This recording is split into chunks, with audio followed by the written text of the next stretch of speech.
Assalamualaikum warahmatullahi wabarakatuh. Baiklah, di sini saya akan menjelaskan tentang iodium 131. Apa itu iodium 131 tersebut? Jadi, di sini iodium atau yodium adalah unsur kimia dengan nomor atom 53 yang termasuk dalam golongan 7A atau halogen. Unsur ini memiliki beberapa isotop, yakninya isotop yang paling stabil yang tidak meluluh lagi adalah iodium 127, dan isotop yang tidak stabil dan bersifat radioaktif yaitu iodium 131. Iodium 131 ini memiliki waktu paruh 8 hari dengan peluruhan beta menghasilkan menjadi isotop xenon 131, xenon 131. Dan kebanyakan iodium 131 ini dihasilkan dari radiasi tellurium pada reaktor nuklir. Jadi di sini kalau misalnya iodium 131 dalam dosis yang tinggi digunakan untuk mengobati kanker tiroid dengan ablasi atau penghancuran jaringan tiroid yang tersisa setelah terapi tiroidektomi lengkap. Isotop ini juga digunakan untuk terapi lain seperti mengobati kanker neuroblastoma pada otak dengan menghancurkan sel dan jaringan yang terjangkit penyakit. Radiasi betanya yang dihasilkan oleh isotop iodium 131 tersebut digunakan untuk merunut atau mengetahui adanya kebocoran seperti pada pipa air atau pipa minyak. Selanjutnya yaitu iodium 131 ini merupakan radioisotop yang penting dari unsur iodium. Dan isotop ini kebanyakan digunakan dalam ilmu kedokteran dan farmakologi. Jadi dan juga isotop ini memainkan peranan pentingnya sebagai bahaya. Jadi isotop ini berbahaya dari kehadiran unsur radioaktif ini dalam reaksi fisi nuklir dan merupakan sebuah kontributor yang signifikan terhadap pengaruh kesehatan akibat dari percobaan bom atom di udara terbuka pada tahun 1950-an dan juga dari kecelakaan reaktor nuklir di Chernobyl.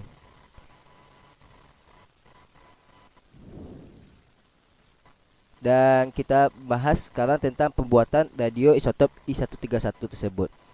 Jadi di sini kebanyakan I131 diperoleh dari hasil penyinaran partikel neutron pada reaktor nuklir terhadap tellurium alami. Jadi penyinaran terhadap tellurium alami hampir seluruhnya menghasilkan I131, di mana kebanyakan isotop dari tellurium yang lebih ringan berubah menjadi isotop yang stabil dan yang lebih berat.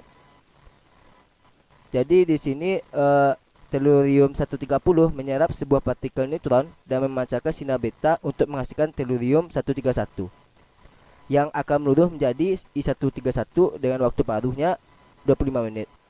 Sedangkan kalau I131 adalah radioisotop kan juga dapat meluruh dengan waktu 8 hari dengan memancarkan sinar beta dan sinar gamma. Dan dalam proses peluruhan I131 ini berubah menjadi xenon 131. Senyawa tellurium ini dapat diiradiasi sementara diikat sebagai oksida ke kolom penukar ion. Dengan berevolusi I131 kemudian diolusi menjadi larutan alkali. Dan lebih umumnya, tellurium unsur bubuk diradiasi dan kemudian I131 dipisahkan darinya dengan distilasi kering yodium.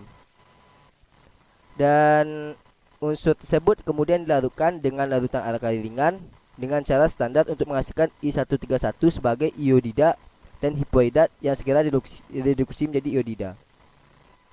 Iodium 131 adalah produk fisi dengan hasil 2,878%-nya dari uranium 235 dan dapat dirilis dari uji senjata nuklir dan kecelakaan nuklir.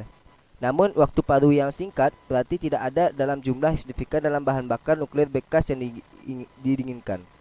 Tidak seperti iodium 129 yang waktu paruhnya hampir 1 miliar kali dari I131.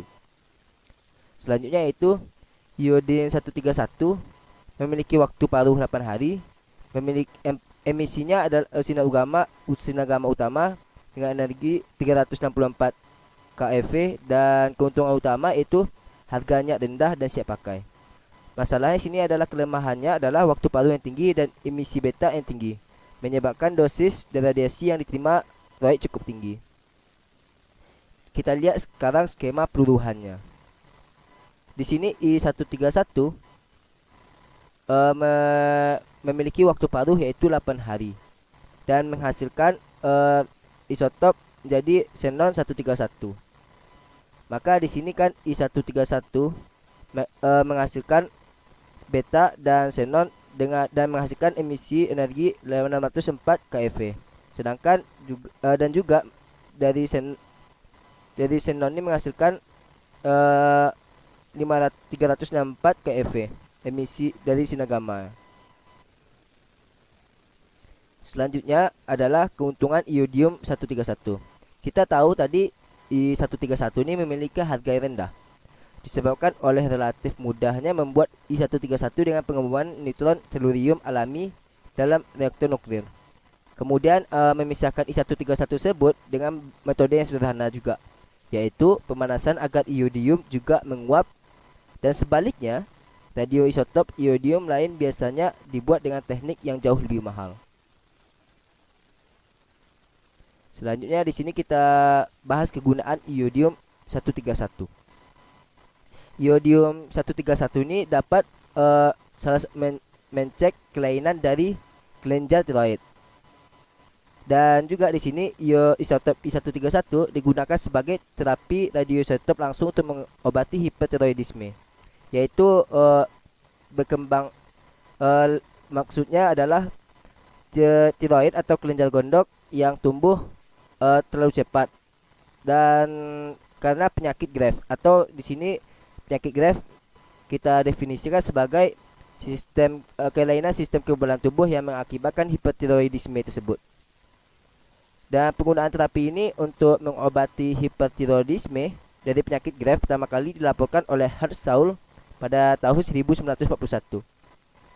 Isotop I131 ini juga digunakan sebagai label radioaktif untuk radiofarmasi tertentu yang dapat digunakan untuk terapi. Misalnya I131 metaiodobenziguanidin untuk pencitraan dan piochromatitoma mengobati dan neuroblastoma dalam semua keperluan terapeutik.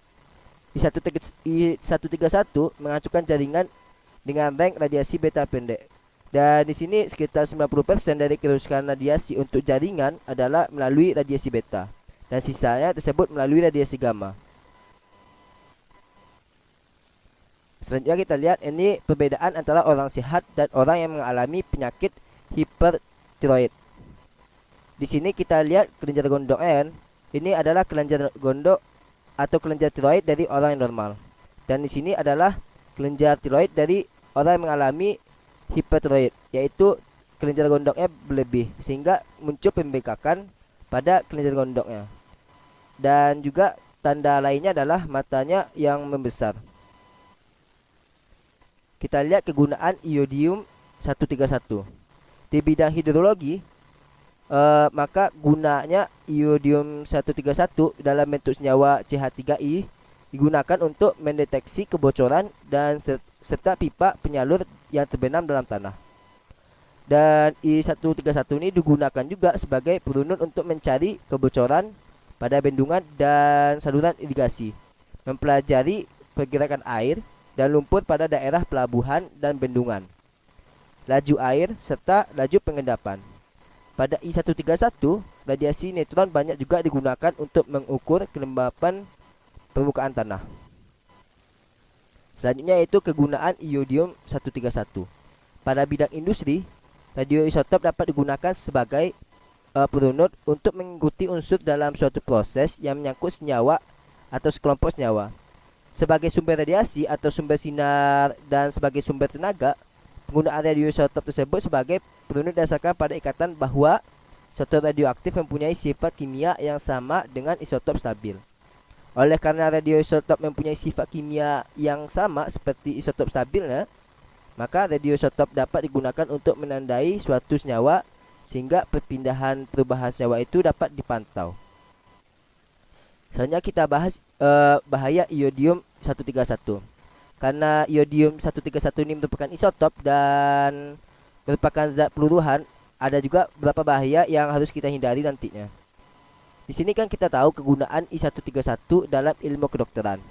Dan isotop ini dapat merusak jaringan tubuh dengan memancar sinar beta dan sinar gamma.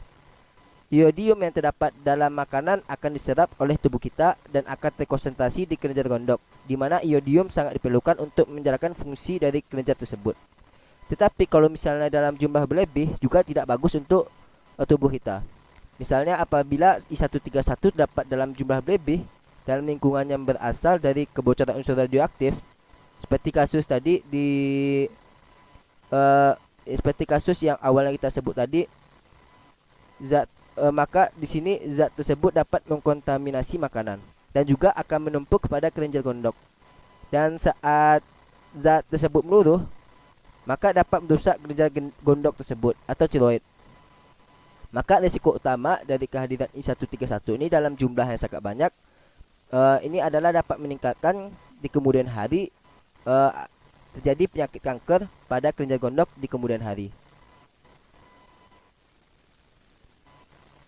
Di sini ada ada metode yang dapat kita gunakan untuk mencegah bahaya tadi, yaitu penyakit yang ditimbulkan oleh I131 kita dapat cegah dengan mengkonsumsi makanan yang mengandung unsur radioaktif I127. I127 yaitu adalah radioisotop dari unsur iodium, adalah isotop dari iodium atau iodium yang stabil, berarti tidak dapat meluruh lagi. Sehingga metode ini dapat digunakan untuk mencegah kelenjar gondok kita untuk menyerap I131. Mungkin hanya itu yang dapat bisa saya presentasikan. Terima kasih atas perhatiannya. Assalamualaikum warahmatullahi wabarakatuh.